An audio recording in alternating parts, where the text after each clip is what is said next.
बड़ा नहीं था, पर वहां दो दिल बहुत बड़े थे, अर्जुन और शिवा। दोनों की उम्र 6 से 7 साल रही होगी जब पहली बार एक टूटे हुए झूले पर मिले थे।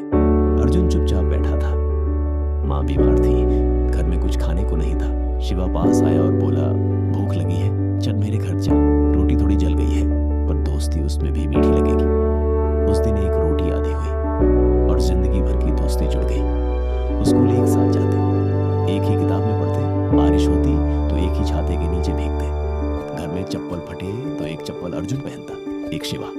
गांव के लोग कहते, इनकी दोस्ती वैसी है जैसे एक जान दो जिस्म, सपने भी साथ साथ पले थे। शिवा कहता था, जब मैं बड़ा हो जाऊं तो इंजीनियर बनूंगा, पापा की सिलाई मशीन बंद करवाऊंगा, अब उन्हें सुई में धागा नहीं डालना पड़ेगा।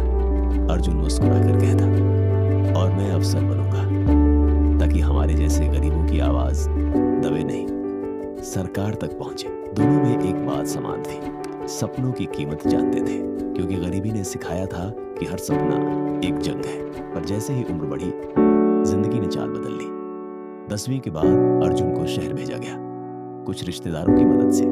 शिवा को भी जाना था, लेकिन उसी समय उसके पिता को लकवा मार गया। घर चलाने वाला कोई नहीं बचा। माँ पहले से बीमार थी, बहन की शादी का दबाव बने अलग। शिवा ने अपने हाथों में किताबों की जगह मजदूरी का फावड़ा उठा लिया। वो बोला, अर्जुन तू जा, तेरा सपना मेरा भी है, मैं पढ़ नहीं पाऊंगा पर तुझे रुकने नहीं दूंगा।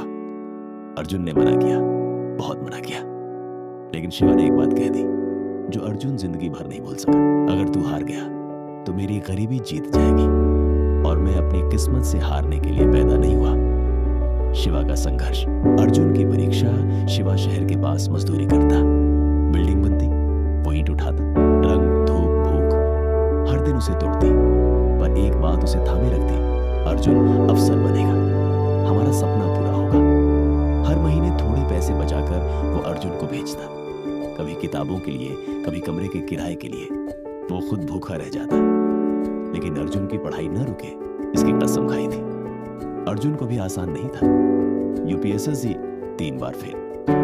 लोग ताने मारते, इतना पढ़कर क्या हुआ। रिश्तेदार कहने लगे, अब छोड़ो ये सब, कोई नौकरी देखो। और फिर एक दिन अर्जुन टूट गया, छत पर खड़ा होकर सोचने लगा, क्या वाकई में लायक नहीं हूं, क्या शिवा की कुर्बानी भी बेकार जा रही है। तभी पीछे से आवाज आई, अगर तू कूदेगा तो मैं भी कूदूंगा अर्जुन, कसम है मुझे तेरी मेहनत की। शिवा खड़ा था, उसका शरीर पसीने से भीगा था, हाथों में पट्टी थी पर आंखों में वही चमक। एक बार और कोशिश कर अर्जुन, इस बार सिर्फ अपने लिए नहीं, मेरे लिए, मेरे पापा के लिए, उस हर मजदूर के लिए जो अपने सपनों को अपने हाथों में मरते देखता है। और उस बार सब बदल गया। अर्जुन ने जैसे पूरी दुनिया को किताबों में कैद कर लिया। सुबह 4 बजे उठता, रात 2 बजे सोता। उसकी आंखों में अब डर नहीं था, जुनून था। और चौथी बार यूपीएससी का रिजल्ट आया, लोगों के मोबाइल बजने लगे।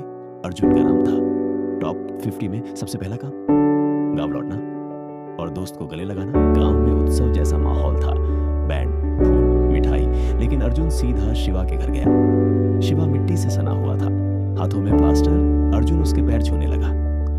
मुझे मत झुका शिवा, मैं जो भी हूं तेरी वजह से हूं, अब तेरी बारी है, अब मैं तुझे इंजीनियर बनाऊंगा। 4 साल बाद शिवा 32 साल की उम्र में इंजीनियर बना। क्लास में सबसे उम्रदराज छात्र था, लेकिन सबसे ज्यादा मेहनती। आज दोनों दोस्त शहर में रहते हैं, एक आईएएस अफसर, एक इंजीनियर, लेकिन हर साल गांव जाते हैं। गांव के बच्चों के लिए कोचिंग सेंटर, स्कूल, लैब और लाइब्रेरी चला रहे हैं। उनका सपना अब सिर्फ अपना नहीं रहा, अब बच्चे का सपना हमारा है। सीख, दोस्ती वो नहीं जो सिर्फ हंसी के लम्हों में साथ दे, दोस्ती वो है जो तुम्हारी थकान को अपनी ताकत बना दे। और जब एक दोस्त दूसरे के लिए अपना सपना छोड़ दे तो ऊपर वाला भी उनकी किस्मत लिखने के लिए खड़ा हो जाता है।